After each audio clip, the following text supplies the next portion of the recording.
Hey, it's Michael Douglas. Welcome to another edition of Dr. Pundit, where we talk about music, not medicine. And on this edition, I want to talk about a few, maybe four heavy metal songs or songs that are considered metal and the pop hooks that made them more popular.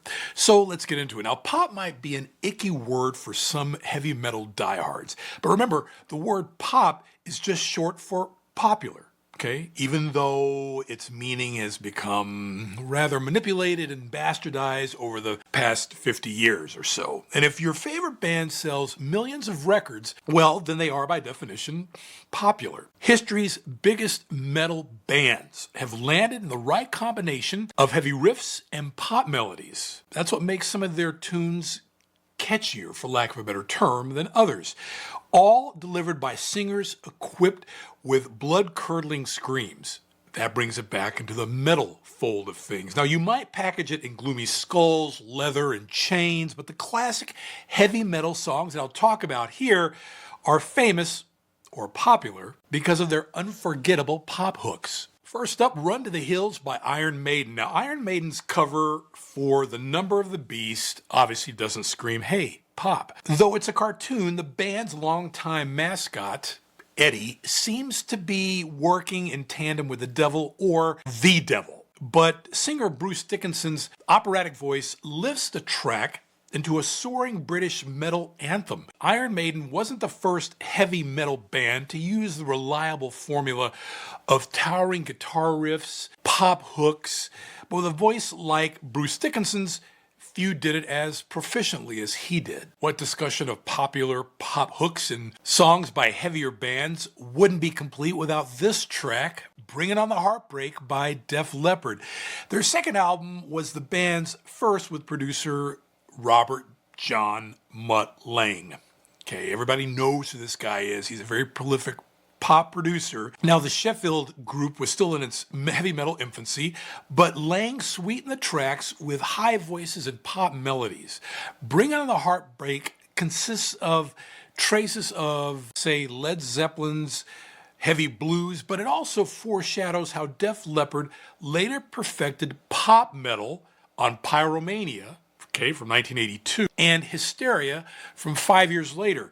Still, Def Leppard's two 80s extremely popular, I stopped short of calling them masterpieces, it depends on how you really feel about this band, but they're both very good albums. These are basically pop albums with only traces of heavy metal. And on Bringing on the Heartbreak, Lange's arrangements made the band's early metal more accessible. And if any song has been covered by the likes of Mariah Carey, like this one, yeah, you get it. That's why it's probably the most essential pop metal title in this list. Next up, Symphony of Destruction by Megadeth. Now, you might not equate a song called Symphony of Destruction by a band called Megadeth with pop music, but this track is full of pop hooks, okay? It just is. First, a crushing riff and its rigid kind of repetition work in the song's favor, like an EDM type of pattern. And over the riff, Dave Mustaine sings layered and harmonized radio-friendly melodies. And listen to the production. It's extremely clean and crisp, okay? And this is supposed to be a metal track. This is pristine heavy metal. And though the song describes a failing society, Mustaine delivers the dystopian collapse with a catchy hook. You Got Another Thing Coming by Judas Priest.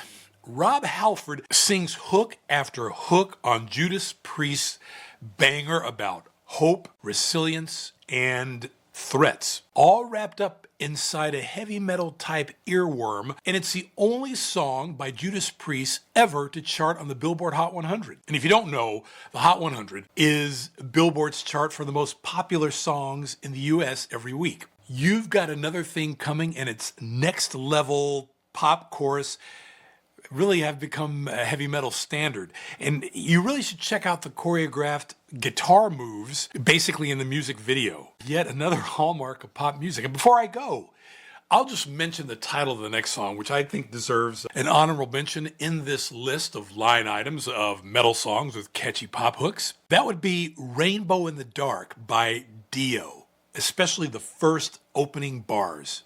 check that song out. I'm Michael Douglas, and if you like what you see here on the channel, please don't hesitate to like and subscribe. I think this is the first kind of metal type show I've done. Okay, I listen to these tracks as well. One can argue that they basically probably belong more along the hair metal side than the true hardcore metal. I'll leave that up to you to decide. But as someone who isn't metal, Barry White always used to say, let the music play. And I'll see you again on the next episode.